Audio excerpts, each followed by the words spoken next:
Yep. Alright. So, got our blood sample. I'll go ahead and get that into the tubes and I'll do our little intro. So I'm going to take the needle off. We have these lithium pepper and whole blood separators. Ideally you want 0.7 into these guys. There is our line over on the side of it. So the 0.7 should line up to that.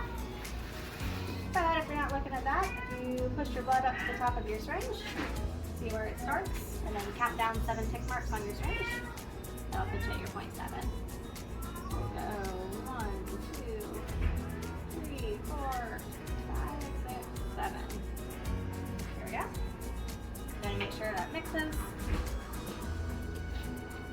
And stick our needle back on into our purple top tube.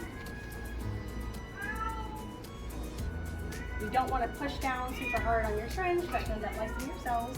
Just kind of let it naturally flow through. How much goes in there?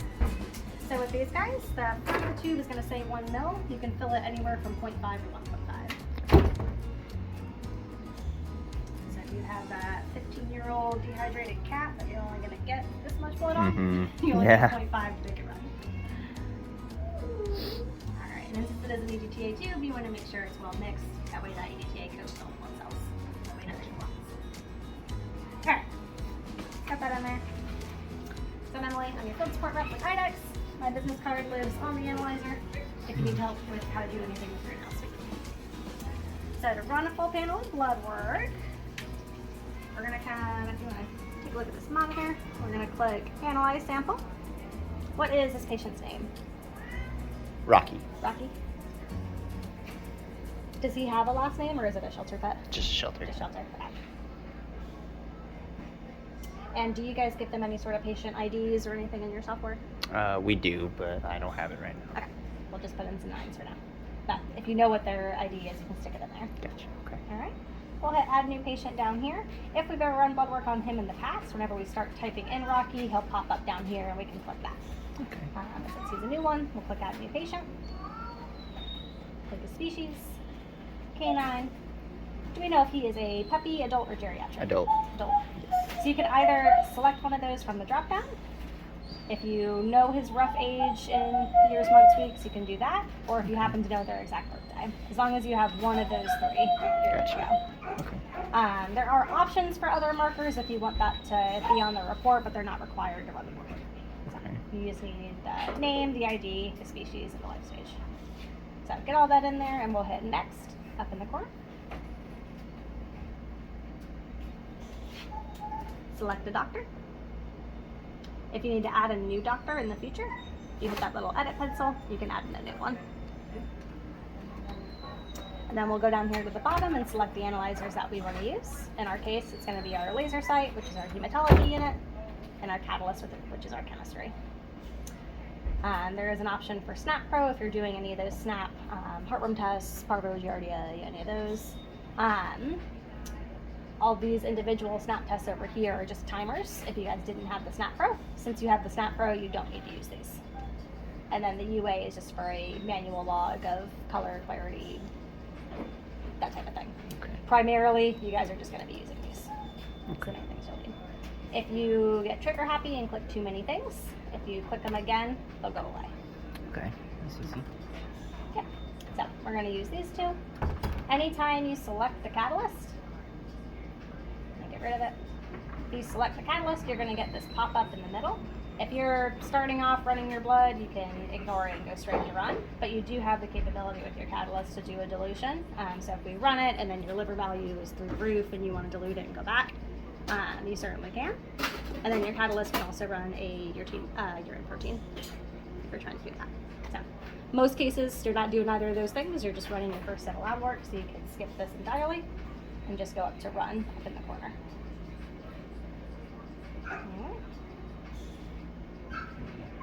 Once tap run, these are going to change from green to yellow down here. They're going to say busy, and the lights on the front of the analyzer are going to turn yellow. That just means the analyzer is hungry and ready for a sample. Gotcha. Because you're about to give it something. Okay. Doesn't matter which one you do first. Let's do our laser sight. What about the stuff in here? We gotta change that? Yep. Oh, it needs to come back out.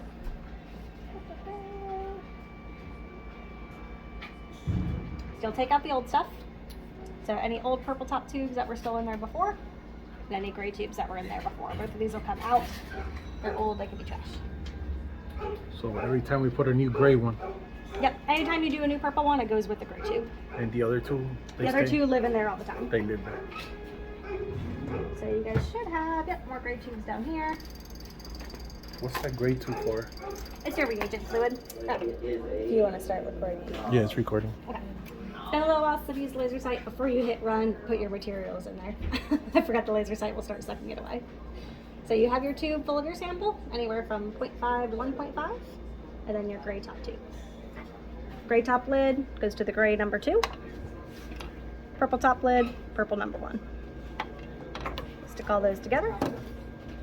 We'll close that up. Shoot, go back in and relaunch it. Come back to this. Catalyst. Open up your drawer. Remove any samples that were in there before. With your catalyst, you can either do your 0.7 of whole blood into this, or if you take your blood and put it in a serum separator tube, let it clot for 20 minutes, spin it down, you can pull off the serum and put the serum into these little sample cups. Okay, and that one will go here. Yep, so sample cups go here with your serum. Whole blood goes into this one. Whole blood's going to be faster, it needs less blood. Those are the ones you fill with these things, right? The sample cup, Okay. So how much do you put in this one? 0.7. How do you measure that? Oh, just on your syringe. Just on the syringe. Yep. Okay. There's also a little line that goes right there in the middle, and your 0.7 should line up to that. Right. That's easy. This is an onboard centrifuge. It's going to spin down. If you put more than 0.7 in here, if you just put a whole mil of blood, when this spins down, that blood's going to come up and fly everywhere. There's also a wax ring that goes on the outside right there, or on the inside of the little vial. That's going to be kind of like your serum separator gel. So when this spins down, that's what's holding all of your red blood cells. So that serum stays in the middle. If you do more than that 0.7, there's only so much room in that gel for it to hold your red blood cells. So extra red blood cells will go back into your sample and you might get a hemolyzed result. Got it. So just try to make sure you're staying under that kind of 0.7 framework. For this patient, what type of panel did you want me to run on him?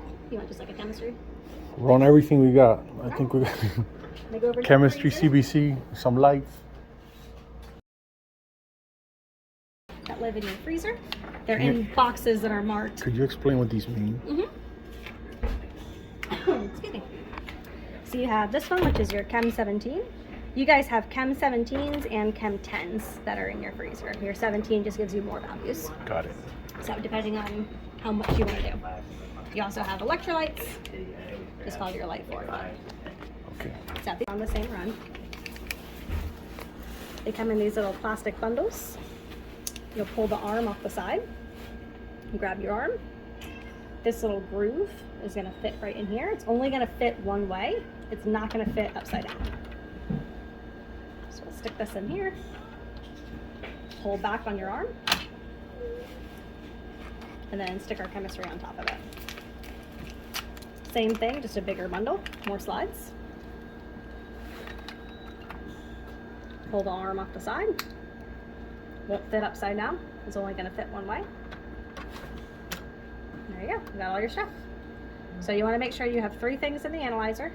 So some sort of a sample, some sort of slides, and then pipette tips. You guys are missing 3 right now. That's fine. As long as you have at least 4, the analyzer will run. And then you just fill these up as needed.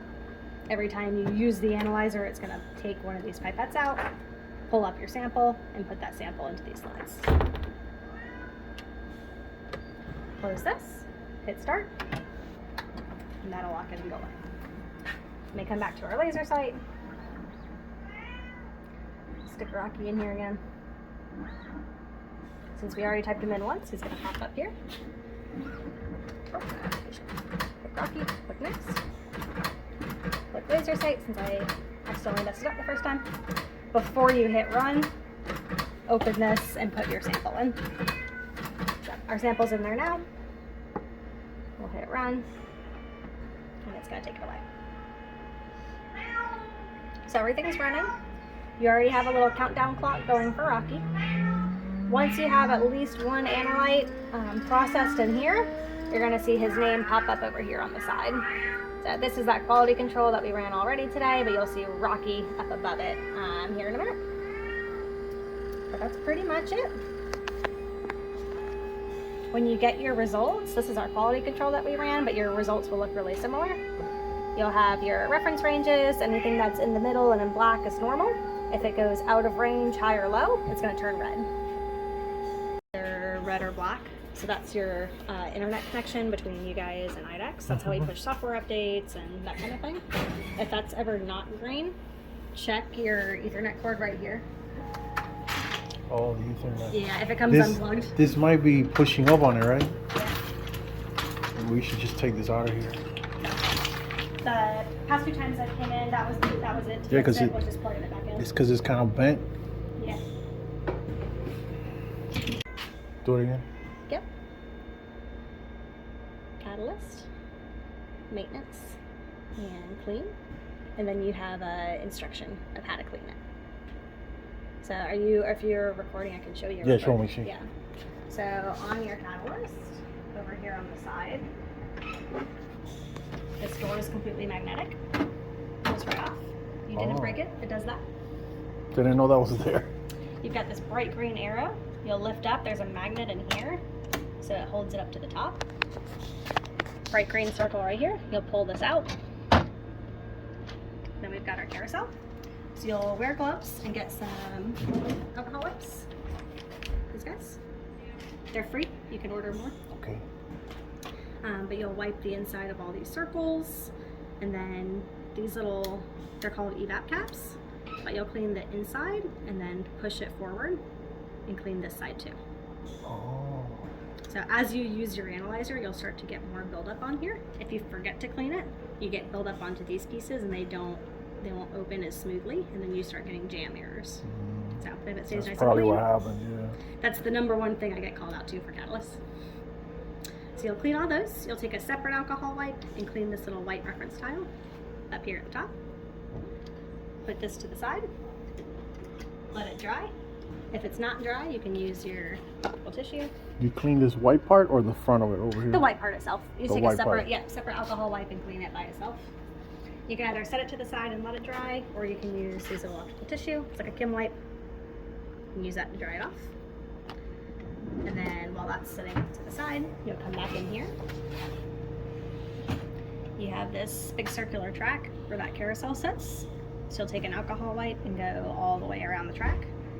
You've got a camera lens right here and another hole with a camera underneath it right about there. So those 2 spots, whenever you're going around with your alcohol wipe, you want to hop over those. So go around the track a couple of times. Grab a wipe and show you.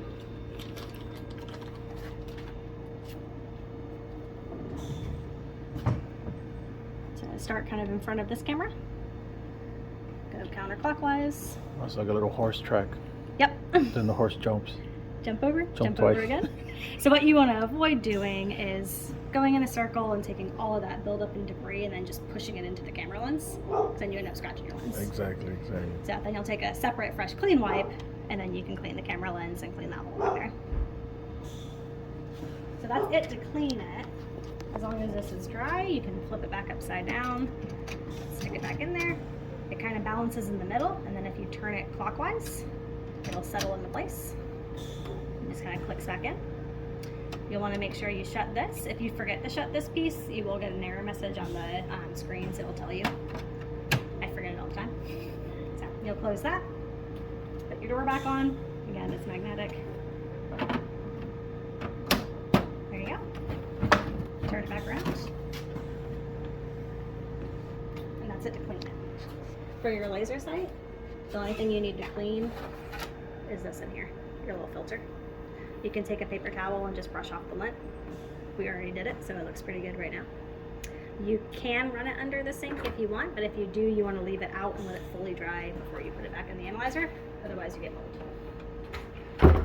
It's like an air filter. Air goes all through here. Okay. And what about in here? Show me in here. Yep. So in here is what this is for. So this is your waste. So as you use your analyzer, you get fluid in here. Once the fluid fills up, it hits a sensor and you'll get an alert that tells you to empty this.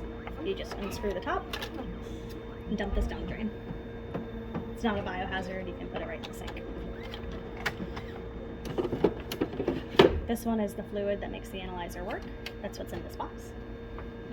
If you ever need to replace it, it'll give you a pop-up and tell you it's time to replace it. And that's called Sheath.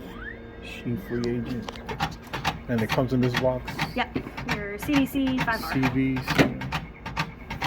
So in here, you've got another sheath, Sheath reagent. and then you have a set of purple tubes and a set of gray tubes. And then you have a new one of the two that live in the analyzer. So these are just empty? One of them is empty because one of them's a waste. Oh, okay. The other one is cleaning fluid for the analyzer to use as needed. So whenever you swap everything out, you'll take You'll these old swap ones out. these two. Yeah, and you'll just trash these and then put the new ones in. Got it. All the lid colors match up with the number Okay. for where to put everything. Stick all this back in here.